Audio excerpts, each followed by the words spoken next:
Our next speaker is Dr. William E. Kraft, Jr., Acting Deputy Assistant Secretary for Trade Policy and Programs in the Bureau of Economics, Energy, and Business Affairs at the United States Department of State.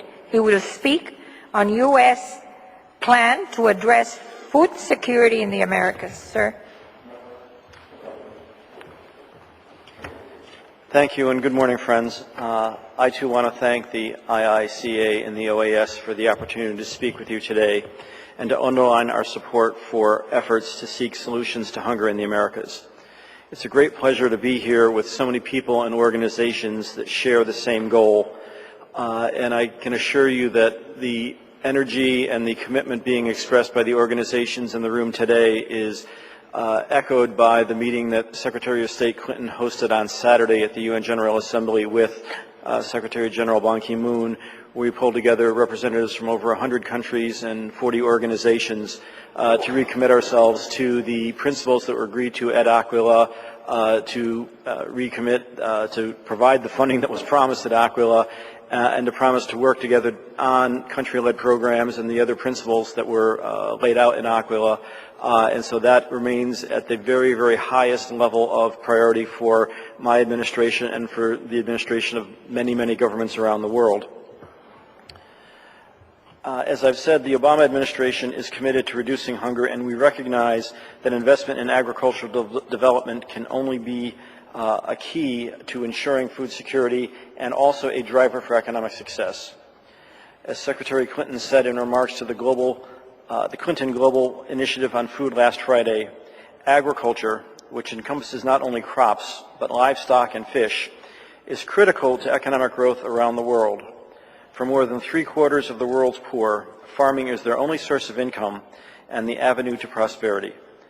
Agriculture represents a vigorous economic engine for economies in this hemisphere, as economic powerhouses like Brazil and Argentina have clearly shown, with 6.7% and 9.9% of their GDP coming from agriculture.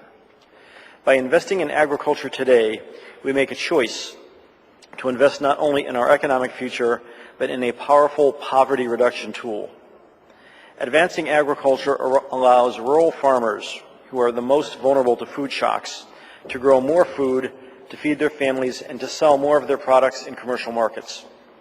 This increased revenue generates greater income and allows the opportunity to rise out of poverty. According to the World Bank, for every 1% of GDP growth originating in agriculture, poverty declines by as much as 2%. By unleashing the potential of small-scale producers, we substantially reduce hunger and create a more resilient global food supply for all of us. On September 26th at the UN, Secretary Clinton laid out the U.S. government's plan to address food security. That plan is guided by the 5 principles established at the Aquila Summit last July. Those 5 principles are: first, adopting a comprehensive approach to food security that focuses on advancing agricultural-led growth, reducing undernutrition, and increasing the impact of humanitarian food assistance. Second, investing in country-led plans. Third, strengthening strategic coordination, both globally and within the U.S. government.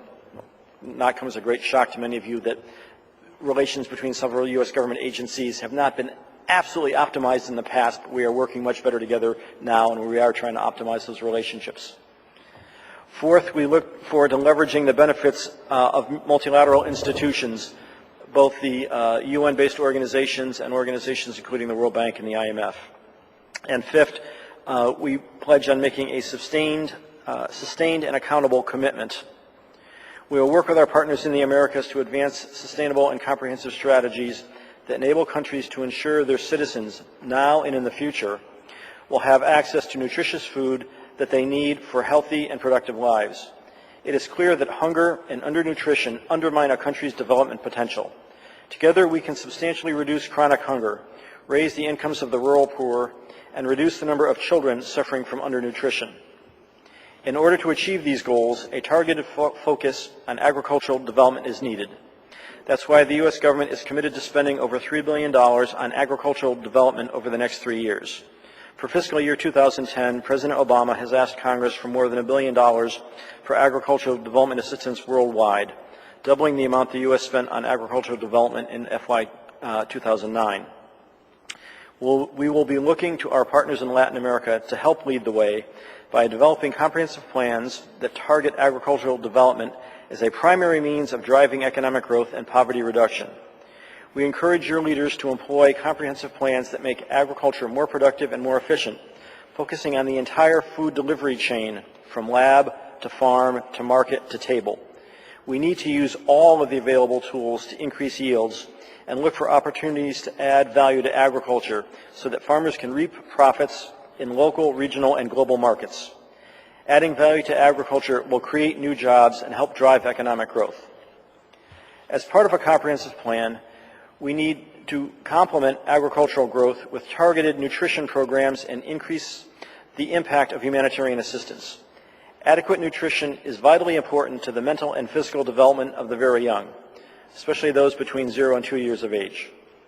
To address undernutrition will require a concerted effort that emphasizes prevention, improved access to adequate quantities and quality of food, and supports programs for women and young children. Let me emphasize that we are not in any way diminishing our commitment to humanitarian assistance, but we need the kind of humanitarian assistance that lays the groundwork for longer-term solutions to chronic hunger. We must take advantage of science and technology to increase agricultural productivity and protect our natural resource base. We must adopt policy reforms that can catalyze private sector-led economic growth. We must build the capacity of farmer organizations to provide services for their members. We must also do a better job of coordinating our agricultural development strategies within our countries, within regions, and globally. We will all have a role to play in addressing food security in the Americas. The United States will support country-led plans to increase the long-term sustainability of investments in food security and strengthen coordination among stakeholders. The development of these plans should be inclusive, with all key groups represented. A strong plan will be one that prioritizes smallholder farmers, especially women. As we all know, much of the food produced around the world is grown by women farmers. An effective plan will also describe strategies for creating policy and regulatory environments that accelerate agriculture-led growth. These could include allocating a significant portion of national budgets to agriculture and food security and policy reforms that promote private sector investment. Also necessary are plans that emphasize the protection of natural resources and support for environmentally sustainable growth. Finally, robust country-led plans will have targets, benchmarks, and a system for tracking progress toward clearly established goals. Eliminating hunger is not something the United States can do on its own. We want to work together with all of you to make the strategy a success. As Secretary Clinton said, if we can build partnerships with countries that help small farmers improve their agricultural output and make it easier to buy and sell their products at local or regional markets, we can set off a domino effect. We can increase the world's food supply for both the short and long term, diminish hunger, raise farmers' incomes, improve health, expand opportunity, and strengthen regional economies. Thank you. I and the others in the U.S. government look forward to working very closely with you in the months and years ahead as we all work together to try to make this vision a reality. Thank you.